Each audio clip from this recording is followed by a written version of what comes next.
Eines der Subthemen, die ich jetzt noch da möchte eingehen, ist dann wiederum die Aufgaben, also der Unterschied zwischen den Aufgaben von einem Label und dann von einem Verlagshaus in so einem Fall. Weil durch die Verteilung von diesen Nutzungsrechten bei einem Verlag und bei einem Label, das sind ja zwei verschiedene Verteilungen von Recht, da, wie wir jetzt gelernt haben, können sehr grundlegend verschiedene Aufgaben eigentlich entstehen. Das sind aber Aufgaben, die teilweise Überschneidungen haben und auch Synergien haben. Aber im Grunde genommen sind das zwei völlig verschiedene Interessen, die das Label kann haben oder auch ein Verlagshaus in so einem Fall dann. Weil das Musiklabel, ganz einfach gesagt, kümmert sich halt um die Verwertung, um die kommerzielle Verwertung vom Masterfile, vom Masterrecht. Das heisst, einfach halber, wenn man jetzt einem Beispiel nachgehen, dass man einen Deal hat mit einem Label und mit dem Label hat man abgemacht, dass das Label exklusiv die Nutzungsrechte zu den Masters, die man erschaffen hat, bekommt. Und für die exklusive Verwertung von dem Masterrecht, von dem einen Song, hat man abgemacht, dass man die Song-Einnahmen, also sämtliche Einnahmen, die entstehen mit der kommerziellen Verwertung von dem Song, dass man die 50-50 tut, also 50% kommt der Künstler über und 50% kommt dann das Label über, dass man die 50-50 teilt. Das ist jetzt eher ein Beispiel, so. Das ist jetzt nicht irgendwie ein realer Case. So. Das muss jetzt nicht heißen, dass das jetzt in irgendeiner Form der Standard ist, was heutzutage gibt. Ist es meistens dann nicht, einfach als Disclaimer da. Aber genau, man hat jetzt 50-50 das aufteilt, dass wenn irgendwann mal Song-Einnahmen entstehen für das Master, dass das dann so aufteilt wird. Was macht jetzt das Musiklabel? Das Musiklabel kümmert sich jetzt darum, dass die Auswertung, die kommerzielle Exploitation, wie man das nennt, also die Auswertung von dem Song, dass überhaupt Einnahmen entstehen, tut das Musiklabel so gut es geht, also so optimal es geht, verwerten. Also sprich, sie pushen das bei allen Streaming-Anbietern, sie reden mit den Medien über den Song oder pushen den Song an die Medien, dass er in der Bekanntheit steigt. Sie machen Marketingkampagnen zum Song und irgendwann, wenn der Song oder das Projekt Umsatz generiert, dann wird der Umsatz, wie wir im Beispiel jetzt hatten, 50-50 einfach aufteilt.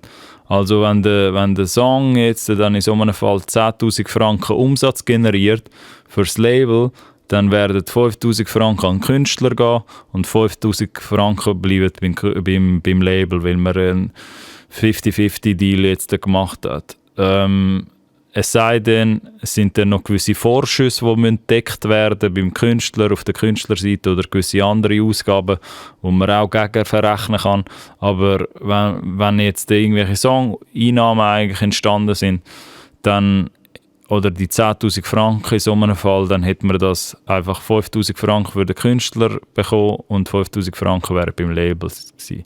Der Publisher wiederum, also der Verlag, ist der König, wenn es um die Komposition und die Autoren geht, also der Songwriter.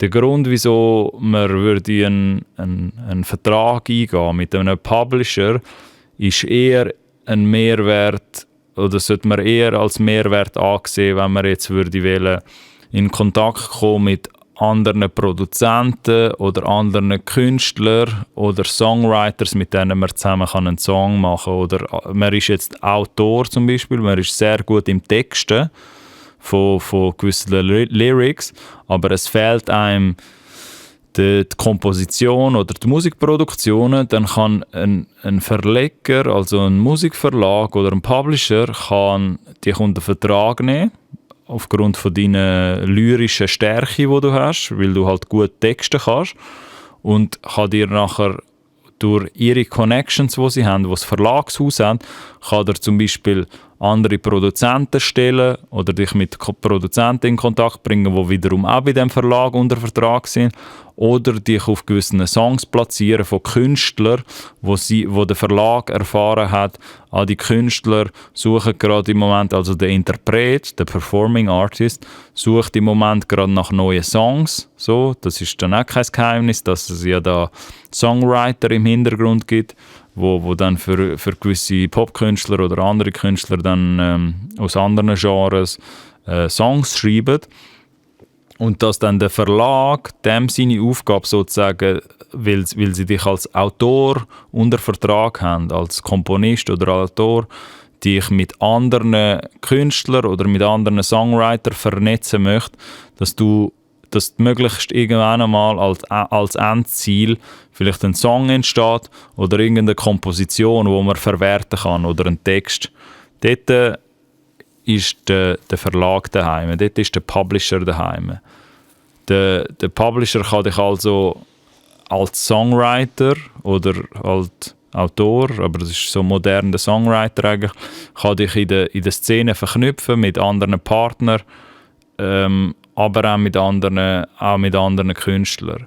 Wenn man da so ein bisschen gehört hat als Beispiel, was dann so passieren kann oder wer da dahinter ist, hat man vielleicht gehört, dass es so internationale Songwriting-Camps gibt, wo dann 15 Gruppen aus der ganzen Welt irgendwie eingeflogen werden und das kann man sich dann vorstellen, das sind vielleicht dann so 2er- oder 3er-Grüppli von Songwritern, die da aus der ganzen Welt eingeflogen werden und die werden halt alle zusammen an irgendein Schloss gebracht in Südfrankreich, wo, ich weiß nicht mal, ob es dort jetzt Schlösser hat, so, aber einfach beispielhalber.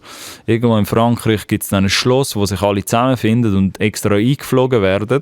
Und dort tun sich nachher die Songwriting-Camps alle zusammen und der Auftrag vom Verleger, also vom Publisher, vom Verlagshaus, kann vielleicht sein, dass sie all die Songwriters dort zusammengetan haben, um einen neuen Song zu schreiben für Superstar-Popkünstler XYZ. So.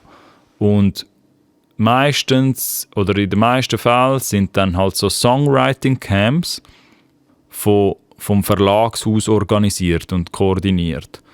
Und das kann halt sein, dass gewisse, dass das kann halt sein, dass mehrere Verlagshäuser da zusammenarbeiten und halt irgendwo einen Ort abgemacht haben und ihre Songwriter oder ihre Produzenten und Texter, die sie haben, zusammen können lassen und dass die dann irgendwelche Songs produzieren oder neue Songs erschaffen, wo man dann wiederum als Verleger, als Verlagshaus, als Publisher an einem Label, dort kommt dann die Überschneidung, kommt dann die Synergie mit dem Musiklabel, dass nachher durch den Song, der entstanden ist in Frankreich, in dem Schloss, mit all diesen Songwritern, mit all diesen fleissigen Songwritern, dass die Songs oder der eine Song, der dort entstanden ist, der Verlag kann nehmen und dann tut er das vielleicht als Idee an einen Künstler bei einem Musiklabel verkaufen. Dann sieht vielleicht die Konversation so aus, dass das internationale Verlagshaus oder der Verlagspartner halt dann zu ihrer Connection geht auf der Musiklabel-Seite. Dort entsteht halt dann die Synergie oder ist halt vielleicht eine gewisse Verbindung da. Und die sagen dann am Musiklabel, hey, wir haben dann einen neuen Song gemacht mit unseren Songwriters. So, das ist alles noch in Demo-Form, das ist halt das Demo, aber einer von euren Künstlern dann wiederum beim Musiklabel soll sich das doch bitte mal anhören und ob das nicht etwas für sie wäre. So.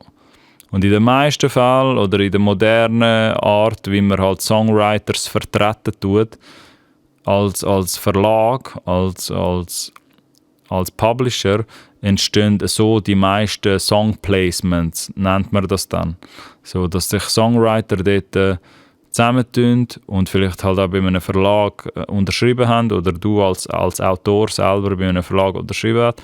Und dann wiederum macht man mit dem Verlag ab, auch dort kann das gleich oder ähnlich sein wie bei einem Musiklabel, dass du halt einen Deal hast mit dem Verlagshaus Und mit dem Verlagshaus machst du zum Beispiel ab, das kann von Situation zu Situation verschieden sein, aber mit dem Verlagshaus machst du im Grunde genommen ab, wir teilen jetzt das Publishing-Geld, so, wenn irgendein Song-Placement entsteht. Und vielleicht kommt man auch einen Vorschuss über als Autor, als Komponist, wenn man dort bei dem Verlag unter Vertrag kommt. So. Das kann gleich sein wie bei einem Musiklabel, dass man einen Vorschuss bekommt. Und weil man jetzt das Publishing-Geld oder das Publishing-Nutzungsrecht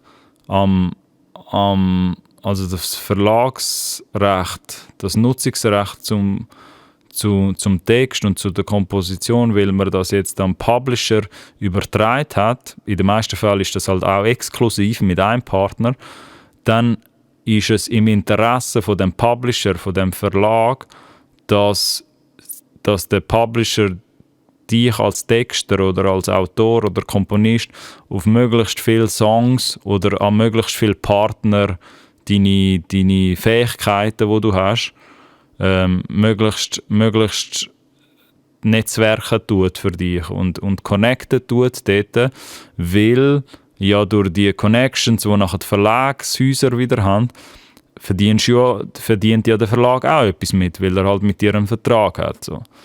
Und dort können halt so Sachen entstehen, dass halt vielleicht der Verlag nachher eine sehr gute Beziehung hat zu irgendwelchen Brands oder zu irgendwelchen Autoherstellern, wo dann genau halt jemand braucht wiederum, wo etwas für sie eine Komposition macht, eine originelle Komposition oder einen Text oder halt einen Jingle, weißt, all die 15 Sekunden Einblender, wo man dann dort, oder irgend so ein Werbejingle, wo man dann machen muss.